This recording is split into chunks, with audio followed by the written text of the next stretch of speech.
नमस्कार दोस्तों, जितने भी लोग इस वर्ष 2026 में व्यापम द्वारा आयोजित प्री डीएलएड एंट्रेंस एग्जाम की तैयारी कर रहे हैं, उन सभी लोगों के मन में एक सवाल आ रहा है कि क्या इसका सिलेबस जो है वो बदल गया है।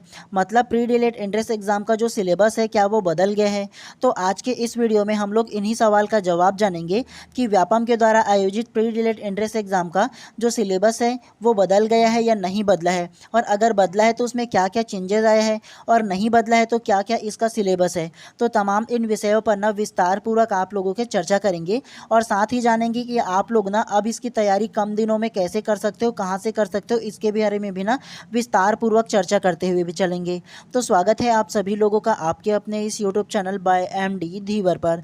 तो सबसे पहले अगर आप लोग देखना चाहो ना तो देखो फ्रंट में ये जो लिखा है डीएलएड 2026 के लिए पाठ्यक्रम, मतलब यह है कि सभी हायर सेकेंडरी परीक्षा स्तर से पूछा जाएगा, ये बोला गया है इसमें।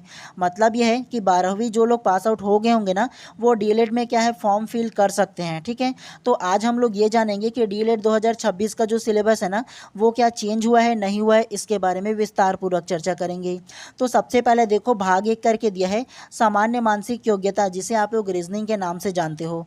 तो विस्तार पूर्वक आप लोगों को बताता हूँ। एक चीज़ सबसे पहले बता देता हूँ, आप लोगों का डीएलएड का जो सिलेबस है वो चेंज हुआ है या नहीं हुआ है। तो एक शब्द में बोलूँ ना तो डीएलएड का जो सिलेबस है वो चेंज नहीं हुआ है। सेम टू सेम 2025 का जो सिलेबस है वो 2026 में भी दिया गया है। बहुत लोगों के मन में ये सवाल था कि सर डीएलएड का जो सिलेबस है ना हम लोगों ने सुना है कि वो चेंज हो गया है। तो आप लोगों ने जो सुना है ना कि सिलेबस चेंज हुआ है, वो शिक्षक भर्ती का जो सिलेबस है ना वो चेंज किया गया है। शिक्षक भर्ती में 150 नंबर का पहले क्वेश्चन पूछा जाता था, लेकिन अब वर्तमान पैटर्न में 100 नंबर का उसको कर दिया गया है। तो वो चेंज किया गया है, वो शिक्षक भर्ती का है, ना कि डीएलएड एंट्रेंस एग्ज़ाम का। दोनों में समझ में आया आप लोगों का। डीएलएड का जो है वो आप लोगों का एंट्रेंस एग्ज़ाम है, जिससे आप लोग डीएलएड का कोर्स में एडमिशन मिलेगा। लेकिन शिक्षक भर्ती वो है कि जो लोगों ने डीएलएड कर लिया है, साथ ही सीजीटेट सीटेट कर लिया है, उसके बाद उन लोगों का वैकेंसी आता है शिक्षक भर्ती का, तो उसका एग्ज़ाम दिलाते हैं ना, तो उनका सिलेबस चेंज हुआ है। कन्फ्यूज़ आप लोगों को नहीं होना है। आपके डीएलएड का जो सिलेबस है वो चेंज नहीं हुआ है। और आप लोगों को क्या क्या पढ़ना है इसके बारे में थोड़ा सा देख लो ध्यान से। यकीन करो सिलेबस उसका चेंज नहीं हुआ है। देखो डीएलएड 2026 के लिए पाठ्यक्रम करके दिया है, और अभी जस्ट मैं व्यापम के प्रोफाइल से, मतलब व्यापम की वेबसाइट से डाउनलोड करके लाया हूँ आप लोगों के लिए। तो सबसे पहला भाग में देखो सामान्य मानसिक योग्यता करके दिया है, और इसमें आप लोगों को ना 30 नंबर का पूछा जाने वाला है, और 30 प्रश्न इसमें से पूछा जाएगा। एक प्रश्न 1 नंबर का आने वाला है सामान्य मानसिक योग्यता का, जिसमें आप लोगों को बहुत सारे अलग अलग जो रीजनिंग के जो चैप्टर है वो पढ़ने हैं। जैसे तर्क करना, संबंध देखना, बोलते हैं ना कि उसको देख कर के सामने वाले ने कहा उसकी दादी की, मामी की, काका की, भाई की, तुम्हारा क्या लगता है, तो ये संबंध देखना वाला हो जाएगा। एनोलॉजी, आंकिक, आकाशीय संबंध, ये तमाम जो चीज़ है ना वो आप लोगों को पढ़ना है, चाहे वो अक्षर अंक हो, उसके अलावा आंकिक श्रेणी हो, पहचान हो, ठीक है, विषमता की पहचान वाला, इन तमाम चीज़ों को आप लोगों को पढ़ना है। और इसका जो पीडीएफ है ना वो मैं अपने व्हाट्सएप ग्रुप में डाल दूंगा, तो वहाँ से आप लोग डाउनलोड करके दोबारा इसको प्रैक्टिस कर लेना, मतलब देख लेना इसको, ठीक है, अच्छे से कि आप लोगों को क्या क्या पढ़ना है। तो ये सामान्य मानसिक योग्यता आप लोगों का रीजनिंग में से 30 नंबर का आने वाला है। उसके अलावा सामान्य ज्ञान से आप लोगों का 20 नंबर का आने वाला है, जिसमें इतिहास पढ़ना है, राजनीति पढ़ना है, अर्थशास्त्र पढ़ना है, भूगोल पढ़ना है, और उसके बाद जो पढ़ना है वो सामान्य विज्ञान पढ़ना है, खेल शिक्षा, योग शिक्षा, मूल्य शिक्षा को पढ़ना है आप लोगों को। तो ये तमाम जो लंबा जो है ना पैटर्न है उसको आप लोगों को पढ़ना है।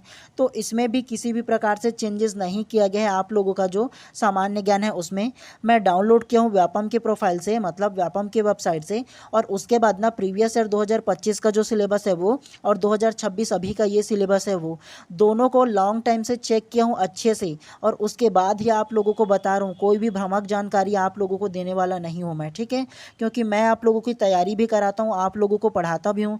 तो मेरा ये दायित्व होता है कि मैं आप लोगों को सही जानकारी दूँ, सटीक जानकारी दूँ, ताकि आप लोग भटको मत कहीं भी, ठीक है। तो कोई भी अगर ऐसा बोले ना कि डीएलएड का सिलेबस चेंज हो गया बोल करके, तो यकीन मत करना आप लोग, ठीक है। आप लोगों को इसका पीडीएफ प्रोवाइड कर दूंगा, तो वहाँ से आप लोग क्या करना, ले लेना और दोबारा चेक कर लेना खुद से, ठीक है। चलिए, उसके बाद भाग तीसरा में क्या पढ़ना है आप लोगों को, तो भाग तीसरा में शिक्षण अभिरुचि पढ़ना है, जिसे टीचिंग एप्टीट्यूड के नाम से जानते हैं या सीडीपी के नाम से भी जानते हैं। तो इसमें से भी क्या है 30 नंबर का इसमें से भी पूछा जाने वाला है, और 30 क्या है, 30 प्रश्न पूछा जाएगा। 30 नंबर का और 30 प्रश्न मतलब ना एक प्रश्न 1 नंबर से पूछा जाएगा। तो ये आप लोगों को ध्यान रखना है। और इसमें ना स्पेसिफिक क्या पढ़ना है आप लोगों को ना, एकदम ना कीवर्ड इसमें नहीं दिया गया है। देखोगे तो ध्यानपूर्वक देखोगे तो बच्चों के प्रति अभिवृद्धि दिया है, अनुकूलन की योग्यता दिया है, व्यावसायिक संबंधी सूचनाएं दिया है, व्यावसायिक रुचि दिया है, बस इतना ही दिया है इसमें।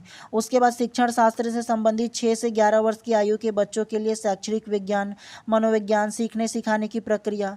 तो ये सारा चीज़ आप लोगों का स्पेसिफिक टॉपिक कहाँ है जी इसमें। तो इसीलिए ना आप लोगों का ये जो सब्जेक्ट है शिक्षण अभिरुचि का ना, उसको धीवर एकेडमी करके मेरा चैनल है, उसमें आप लोगों को पढ़ा रहा हूँ।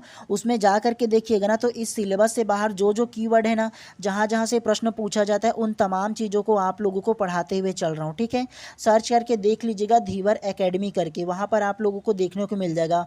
अभी तक की 23 क्लास जो है ना वो कंप्लीट हो चुका है। ठीक है, आप लोगों का और भी बहुत सारे अभी क्लास बाकी है, जहाँ जहाँ से प्रश्न पूछे जाते हैं इसमें, तो वहाँ से आप लोगों को मैं पढ़ाऊंगा अलग से। और आप लोगों को जो पढ़ाऊंगा उसका भी जो PDF है ना वो प्रोवाइड कर रहा हूँ। तो इसीलिए आप लोगों को बेहतर तरीके से पढ़ना है। अगर आप लोग इसका सिलेबस देखोगे तो ध्यान से कुछ समझ में ही नहीं आएगा। इसमें देखो लॉन्ग टर्म में बोल दिया गया है, कहाँ एकदम निश्चित कीवर्ड दिया है। जैसे बच्चों के प्रति अभिवृद्धि एक ये कीवर्ड है, तो हम लोग इसको ढूंढ करके बुक से निकाल करके पढ़ सकते हैं। लेकिन यहाँ से लेकर के यहाँ तक कि आप लोग ढूंढोगे ना कीवर्ड, तो नहीं मिलने वाला है। इसमें सिर्फ ये बोल दिया गया है सीखने सिखाने की प्रक्रिया आदि की जानकारी आधारित होगा। कैसा जानकारी का आधारित होगा, समझ में आएगा क्या आप लोगों को। और कोई भी अगर आप लोग बुक में देखोगे ना, कोई भी बुक लोगे, चाहे वो किसी भी पब्लिकेशन का लो, तो उसमें भी ना आप लोग देखोगे ना, तो शिक्षण अभिरुचि का जो विषय निकालोगे उसमें मात्र 7 से 8 आप लोगों का लेसन दिया है, पार्ट दिया है, सिलेबस दिया है। तो उतना में आप लोगों को लगता है कि 30 नंबर का क्वेश्चन उसमें से पूछा जाएगा? नहीं पूछा जाता है उसमें से। तो इसीलिए आप लोगों को ना जहाँ जहाँ से क्वेश्चन पूछा जाता है, अलग अलग बुक से फिल्टर करके ला के आप लोगों को PDF फॉर्म में पढ़ाता हूँ। और उसके बाद जो PDF है अपने व्हाट्सएप ग्रुप में आप लोगों को क्या करता हूँ, प्रोवाइड करता हूँ। तो इसीलिए आप लोग क्या कर सकते हो, आप लोग चाहते हो कि मेरे को ना इस वर्ष 2026 में DELED का कोर्स करना है और गवर्नमेंट कॉलेज से करना है, तो आप लोग व्हाट्सएप ग्रुप में ज़रूर जुड़ जाइएगा। और व्हाट्सएप ग्रुप में जुड़ने के लिए आपकी स्क्रीन पर एक रैंडम व्हाट्सएप नंबर है ना, तो उसमें आप लोग मैसेज कर सकते हो कि सर मेरे को व्हाट्सएप ग्रुप में जोड़ना है। तो वहाँ से आपके नंबर को लेकर के मैं व्हाट्सएप ग्रुप में जोड़ दूंगा आप लोगों को। ठीक है, और आप लोगों को व्हाट्सएप ग्रुप में जोड़ने के लिए ना नॉमिनल जो चार्ज है वो आप लोगों को पे करना होगा, एकदम नॉमिनल जी, नॉर्मल जो आप लोग बाहर जाके खाते हो उतना ही लूँगा। ठीक है, ज़्यादा नहीं लेने वाला। तो इसीलिए आप लोग क्या करना, जुड़ जाइएगा, बेहतरीन तरीके से तैयारी होगा। और अभी तक की ना व्हाट्सएप ग्रुप में 150+ लोग अभी तक की ऐड हो चुके हैं। तो आप लोगों के मन में ये भी नहीं आएगा कि मैं अकेला थोड़ी ना जाऊँगा। समझ में आ रहा है आप लोगों को। चलिए, उसके बाद अगर आप लोग देखोगे ना, आपका हिंदी का जो विषय है उसमें भाग 4 में, तो उसमें आप लोगों को व्याकरण पढ़ना है। और व्याकरण के अंतर्गत वर्ण विचार पढ़ना है, शब्द रचना पढ़ना है, शब्द विचार पढ़ना है। उसके अलावा अर्थ के आधार पर शब्द के भेद पढ़ना है, जिसके अंतर्गत पर्यायवाची, विलोम शब्द, अनेकार्थी। और अभी तक की ना मैं इसमें हिंदी में ना 5 क्लास ले चुका हूँ, जिसमें स्वर को पढ़ा दिया हूँ, व्यंजन को पढ़ा दिया हूँ, उसके अलावा वर्तनी को आज ही आप लोगों को पढ़ाया हूँ। ठीक है, उसके अलावा और देखना चाहोगे ना, तो और इसमें देखो पद व पद दिया गया है। ठीक है, मतलब पद व पद के भेद के बारे में दिया गया है, संज्ञा, सर्वनाम, विशेषण, क्रिया के बारे में। उसके अलावा रचना दिया है, मुहावरा, लोकोक्ति, भाषाई कौशल दिया है, श्रवण, वाचन, लेखन, पठन, विराम चिन्ह दिया है। इन तमाम चीज़ों को आप लोगों को पढ़ाऊंगा इन 2 महीने के अंतर्गत, आप लोगों को टेंशन नहीं लेना है। उसके अलावा अंतिम में आप लोगों को जो 5वां आप लोगों का जो विषय होगा ना, जिसमें का 10 नंबर का आने वाला है, तो ये आप लोगों का इंग्लिश ग्रामर से पूछे जाने वाले कुछ प्रश्न होंगे। उसके अलावा नीचे में देखोगे ना, तो नीचे में आप लोगों का वोकेबुलरी से प्रश्न आएगा।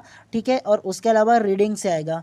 ठीक है, जो आप लोगों का पैसेज वगैरह होता है ना जी, सीन पैसेज, अनसीन पैसेज, तो उसमें से भी आ जाएगा कुछ क्वेश्चन। ठीक है, तो टोटल इंग्लिश में से 10 नंबर का आने वाला है। अगर आप लोगों को स्ट्रैटेजी बताओ ना कि आप लोगों को इस 2 से ढाई महीने में कैसे पढ़ना है, किस विषय पर सबसे ज़्यादा जोर देना है, तो ध्यानपूर्वक देखिएगा, जो बता रहा हूँ उसको ध्यान से देखिएगा, तो आप लोगों का समझ में आएगा। सबसे ज़्यादा जो आप लोगों का जिन विषय पर फोकस करना है, वो सबसे पहले सामान्य मानसिक योग्यता पर आप लोगों को जोर देना है। मतलब जो रीजनिंग है ना, उस पर आप लोगों को जोर देना है, क्योंकि इसमें स्पेसिफिक कीवर्ड दिया है कि इसमें आप लोगों को क्या पढ़ना है, कैसे पढ़ना है। तो इसका भी क्लास मैं अपने ना इसी चैनल पर ले रहा हूँ, यकीन ना हो तो जा करके देख सकते हो। इसी चैनल पर आप लोगों का ये जो क्लास है ना वो अवेलेबल है। और नॉर्मल सी आप लोगों को बताऊँ ना, तो आप लोगों को ना सामान्य मानसिक योग्यता रीजनिंग का सबसे ज़्यादा तैयारी इसका करना है। दूसरा जो पढ़ना है आप लोगों को, वो पढ़ना है सामान्य ज्ञान पढ़ना है। सामान्य ज्ञान में आप लोगों को डीप नहीं पढ़ना है, जो जो इसमें कीवर्ड दिया है, जो टॉपिक दिया है ना, केवल उसी टॉपिक का जो ऊपर ही ऊपर का जो मेन टॉपिक होगा ना, उसको आप लोगों को पढ़ना है केवल है केवल। और इसका भी क्लास मैं अभी तक की ना 21-22 क्लास आप लोगों का ले चुका हूँ। इतिहास कंप्लीट हो चुका है और आज ही हम लोगों का राजनीति कंप्लीट हुआ है, ठीक है। उसके बाद अब आप लोगों का ना भूगोल का जो है ना, उसको आप लोगों को भी पढ़ाने वाला हूँ। तो 2-3 दिन में इसको भी कंप्लीट करा दूंगा, बाकी आप लोगों को पढ़ा ही रहा हूँ। और आप खुद से भी पढ़ना चाहते हो तो देख लो अपने हिसाब से, आप लोग खुद से ये कीवर्ड को पढ़ सकते हो, ठीक है। लेकिन आप लोगों को ना क्या है ना, लाखों लोग फॉर्म भरेंगे तो इसीलिए आप लोगों को गाइडलाइन की आवश्यकता पड़ेगा, ठीक है।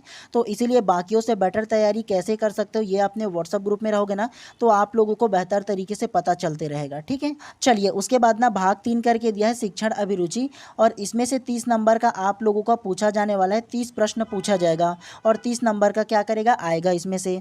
तो इस विषय पर सबसे ज़्यादा जोर आप लोगों को देना है। क्यों? क्योंकि ये जो विषय है ना 12वीं के बाद या ग्रेजुएशन के होंगे तो उसके बाद आप लोगों के लिए बिल्कुल ये नया शब्द है, ठीक है, मतलब नया विषय है। तो आप लोगों को मैं बेहतर तरीके से इसमें भी पढ़ा रहा हूँ। और इसका जो क्लास है ना वो अभी तक की मैं ना आप लोगों का 23 क्लास ले चुका हूँ। तो जा करके देख सकते हो, धीवर एकेडमी करके सर्च करोगे तो आप लोगों का इसका जो क्लास है वो देखने को मिल जाएगा, ठीक है। और इस पर जोर देना है जी ज़्यादा इसमें। क्यों? क्योंकि इसमें पूरा स्पेसिफिक कीवर्ड दिया ही नहीं है, मतलब इसमें क्या पढ़ना है ज़्यादा दिया ही नहीं है। 3-4 टॉपिक अलग से दे दिया गया है इसमें, आप लोग देखोगे तो। उसके बाद लॉन्ग टाइम पे दे दिया गया है सीखने सिखाने की प्रक्रिया, ये क्या है, कौन किसने दिया था, तमाम चीज़ अपने क्लास में पढ़ा रहा हूँ। तो कम से कम आप लोगों को ना ये 4 जो सब्जेक्ट है उसमें आप लोगों को जोर देना है। सबसे पहला जो जोर देना है वो आप लोगों का रीजनिंग पर जोर देना है। दूसरा सामान्य ज्ञान पर जोर देना है। तीसरा शिक्षण अभिरुचि पर जोर देना है। तो आप लोगों का रीजनिंग में कम से कम 30 नंबर का आने वाला है। उसके अलावा शिक्षण अभिरुचि का भी 30 नंबर का आने वाला है। सामान्य ज्ञान का 20 नंबर आने वाला है। उसके अलावा एक विषय आप लोगों को जो जोड़ देना है वो हिंदी में जोड़ देना है। तो ये आप लोग 4 विषय को सबसे ज़्यादा फोकस करो आप लोग, ठीक है। कम से कम आप लोग क्या करना, ये जो आप लोगों का शिक्षण अभिरुचि का विषय होगा 30 में से कम 25 नंबर तो ला ही पाओगे जी। उसके अलावा देखो, उसके अलावा जो रहेगा रीजनिंग का 25 नंबर तो इसमें भी इजी तरीके से आ ही जाएगा अच्छे से पढ़ोगे तो। उसके अलावा सामान्य ज्ञान में कम से कम 15 नंबर तो ले ही आओगे यार। और उसके अलावा हिंदी में तो पूरे में पूरा मिलता है, लेकिन एटलीस्ट आप लोग 7 नंबर तो ला ही सकते हो ना। टोटल जोड़ोगे तो आप लोगों का गवर्नमेंट कॉलेज के लायक आराम से इसमें नंबर आ जाएगा। 25 दूनी 50 हो जाएगा, 50 और 20 70 और 2 72 हो जाएगा टोटल। तो 72 नंबर अगर आप लोगों का आ भी जाएगा ना, मतलब ये मान के चलो 60 प्लस भी अगर आप लोगों का आएगा ना, तो ये मान के चलो आप लोगों को फर्स्ट लिस्ट में ही मिल जाएगा आप लोगों को, ठीक है। और 70 प्लस आया ना तो इजी तरीके से गवर्नमेंट कॉलेज फर्स्ट लिस्ट में ही आप लोगों को मिल जाएगा। तो इस तरीके से आप लोगों को 4 सब्जेक्ट में फोकस करना है सबसे ज़्यादा, ठीक है। तो आप लोगों के लिए ना डेमो के लिए जा करके देख सकते हो, इसी चैनल पर आप लोगों का जो क्लास है वो कंटिन्यू चल रहा है। और एक शब्द में आप लोगों को बता देता हूँ, आप लोगों का सिलेबस बिल्कुल भी चेंज नहीं हुआ है। तो अगर कोई बोले कि आपका सिलेबस चेंज हो गया है डीएलएड का, तो मत मानना, बता दे रहा हूँ, ठीक है। वरना ना बोलने वाले, भ्रामक जानकारी देने वाले बहुत है इस दुनिया में। तो इसीलिए बोल रहा हूँ मत भटकना, नहीं चेंज हुआ है, ठीक है। आप लोगों को व्हाट्सएप ग्रुप में इसका सिलेबस को प्रोवाइड कर दे रहा हूँ, तो आप लोग देख लीजिएगा अच्छे से, और ठीक है। चलिए, आप सभी लोगों को इतना ही सारा जानकारी देना था। और अगर आप लोग चैनल पे नए होंगे और आप लोगों को अच्छा लगा होगा ये इन्फॉर्मेशन, तो बेशक चैनल को सब्सक्राइब कर दीजिएगा, ठीक है। चलिए, मिलते हैं इसी प्रकार से नेक्स्ट क्लास में। आप सभी लोगों का दिन शुभ एवं मंगलमय हो। और आप लोग व्हाट्सएप ग्रुप में जरूर जुड़ जाइएगा। जो आप लोगों की स्क्रीन पर नंबर दिख रहे हैं ना, उसमें जरूर एक बार कांटेक्ट कर लीजिएगा आप लोग, ठीक है।